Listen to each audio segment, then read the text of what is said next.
So the Lord really convicted me. Oh my gosh, I can't talk. The Lord really convicted me this week. See, I have a fear of success, or at least I had a fear of success. So long story short, I wasn't doing what I was supposed to do, what God was asking me to do. I wasn't being obedient because I had a fear of the maintenance of what it would take to stay successful. And I was speaking with a friend, and as we were talking about both having that kind of the same fear, right?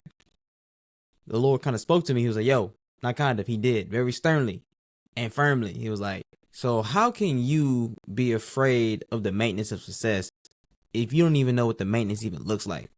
And I was like, "Yo, my bad. You right." And how can you be afraid of success when you don't even know what the success looks like? Because I'm the one that brings you the success. I'm the one that'll help you maintain. It's not our job to maintain. It's our job to be obedient, and God will help us maintain. So if this is you and you're in this boat, please hear this. It is not your job to maintain. It is God's job to maintain. It's your job to be obedient.